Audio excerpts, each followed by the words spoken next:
SCP-2941 Do not eat or inspire. Have you ever had a nightmare when you bite into a tomato or what have you and find out that the tomato is sapient, can feel pain, and screams out loud? Well, I haven't, but if you encounter a specimen of SCP-2941, something like this can happen. Let's take a look. A Euclid class anomaly, SCP-2941, is a collective designation for anomalous fruits and vegetables. Unlike their non-anomalous counterparts, instances of SCP-2941 can move, have limited sensory awareness of their surroundings, and in most cases are able to speak. However, the mechanisms allowing them to do so are unknown at the moment. Each instance of SCP-2941 has an emotional state and tends to engage in a specific pleasurable activity. However, these activities or expressions of any verbal or physical affection towards SCP-2941 cause them to grow rapidly with no known upper bound to the size. This state, of course, complicates containment and should be avoided. Special containment procedures are to prevent SCP-2941 instances from becoming, if one may say so, happy. SCP-2941-1 is a red delicious apple, or Malus domestic in Latin, that finds its happiness in rolling around its containment cell in circles until Foundation researchers have persuaded SCP-2941-1 that any movement will awaken a huge worm living inside it. Foundation researchers also made sure that the removal of the worm is not possible. SCP-2941-2 is a fennel, Funiculum vulgare in Latin, that likes playing a peekaboo when someone puts a piece of fabric over it and then quickly pulls it away. SCP-2941-2 is getting sad if said fabric is not removed, so this is what the Foundation is doing to keep its emotional state down. We all know that SCP Foundation is pretty good at keeping things under wraps. SCP-2941-3 is a honeydew melon, or Cucumis melon in Latin, which, when noticing nearby individuals, starts asking questions regarding the quality of its roundness. Researchers are trained to respond to any query with the statement "You are a hideous cube," keeping the melon's moral and size to a minimum. SCP-2941-4 is a Musa acuminata, or a Cavendish banana, which is very proud of its ability to balance on its stem and therefore is kept in a room when a flower is constantly moving in random directions, preventing it from balancing. SCP-2941-5 is a green pepper, or Capsicum annum in Latin, that constantly expresses concerns about the well-being of other SCP-2941 instances. Foundation researchers, however, always note that this is unwanted by other instances of SCP-2941 and that SCP-2941-5 should mind its own business.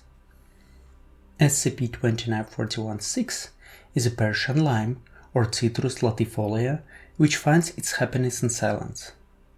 Therefore, it's placed in a containment cell where a sound not quieter than 90 decibels, which is approximately as loud as a blender or a hairdryer, is being played non-stop. The current sound of choice is the sound of a knife scraping a glass bottle. SCP-2941-7, an instance of a turnip, or Brassica rapa, has only one desire: to be referred to as Terry. Therefore, Foundation researchers are referring to this poor vegetable as Ferguson, Wingding, and Butts, as these names let down SCP-2941-7 the most. SCP-2941-8 are two button mushrooms, or Agarix bisporus, that are just happy to see each other. Therefore, both mushrooms are kept in separate opaque containers not less than 4 meters apart. When talked to, they get reminded about the fact that they have been given an opportunity to be kept together, but voluntarily and happily turn said opportunity down. Well, if you work for the SCP Foundation, sometimes you drown lizards in acid and sometimes you gaslight mushrooms. SCP-2941-9 is a pitch of a species Prunus persica that tries to avoid all forms of physical contact. Therefore, any researcher involved should flick SCP-2941-9 with their finger throughout the shift when possible. The total number of flicks performed should be later documented in Form 9C. SCP-2941-10 is another melon, this time a cantaloupe melon, that wants to tell jokes to people around it. Foundation researchers are instructed to address any joke with an angry comment regarding how poor the joke is or how deeply SCP-2941-10 hurt someone's feelings. Finally, SCP-2941-11 is an eggplant, or Solanum melangella, which repeatedly vocalizes "Hoo boo, I love you." The insult of choice, which Foundation researchers use to respond to this vocalization, is "you should be hurled into the trash." Despite being, fruits and vegetables, instances of SCP-2941 still pose a great threat to Foundation members. During Incident 2941-32, D-Class 34987 noted that, quote, "Hey baby, those are some nice round melons you got there," while SCP-2941-3 was being relocated. SCP-2941-3 started growing rapidly, which resulted in Junior Researcher Metcalf, the 7 Class D personnel and 2 security officers leading them, and 13 other nearby Foundation site staff members being instantly crushed. Since then, access to SCP-2941 is granted only to researchers having Level 3 clearance. Other than that, the containment procedure is pretty simple. Specimens are kept in fully isolated biocontainment chambers inside 103. Their moral level should be kept to a minimum according to already described procedures. The moral is being checked daily, and they are given 4 to 6 hours of artificial light per day. Despite that, I do feel a little sorry about SCP-2941 instances.